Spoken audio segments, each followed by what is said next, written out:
বর্তমানে বগুড়ায় যে বিমানবন্দরটি রয়েছে সেটি মূলত ১০৯ একর জমির উপর প্রতিষ্ঠিত একটি স্বল্পদৈর্ঘ্য বিমান ঘাঁটি।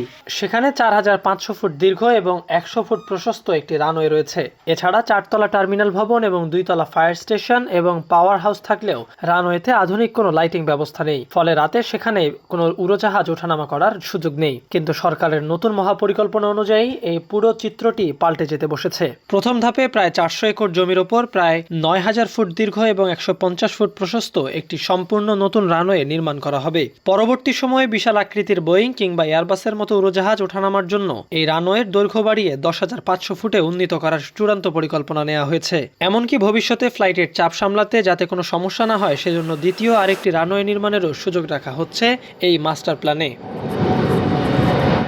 ঢাকার চেয়েও আধুনিক রূপ পেতে যাওয়া এই মেগা প্রকল্পে শুধু বিশাল রানওয়ে বা অত্যাধুনিক টার্মিনাল ভবনই থাকছে না, যুক্ত হচ্ছে আরও যুগান্তকারী সব সুবিধা। দেশি ও বিদেশি বৈমানিকদের বিশ্বমানের প্রশিক্ষণের জন্য এখানে একটি আন্তর্জাতিক মানের ফ্লাইং একাডেমি স্থাপন করা হবে। এর পাশাপাশি দেশের আকাশ সীমার নিরাপত্তা আরও সুদৃঢ় করতে বিমান বাহিনীর জন্য এখানে একটি সম্প্রসারিত এবং অত্যাধুনিক বিমান ঘাঁটি নির্মাণেরও সিদ্ধান্ত রয়েছে।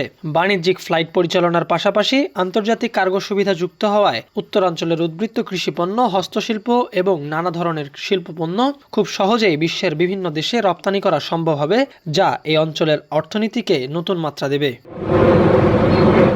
প্রকল্পটি বাস্তবায়নের সার্বিক দায়িত্বে রয়েছে বাংলাদেশ বেসামরিক বিমান চলাচল কর্তৃপক্ষ বা বেবিচক। ইতোমধ্যে প্রকল্পের কারিগরি প্রস্তুতির অংশ হিসেবে সম্ভাব্যতা যাচাই, মহাপরিকল্পনা প্রণয়ন, রানওয়ের পেভমেন্ট ডিজাইন এবং অত্যাধুনিক টার্মিনাল ভবনের নকশা তৈরি করার জন্য দেশের একটি শীর্ষস্থানীয় প্রকৌশল বিশ্ববিদ্যালয়কে পরামর্শক হিসেবে নিয়োগের প্রক্রিয়া শুরু হয়েছে।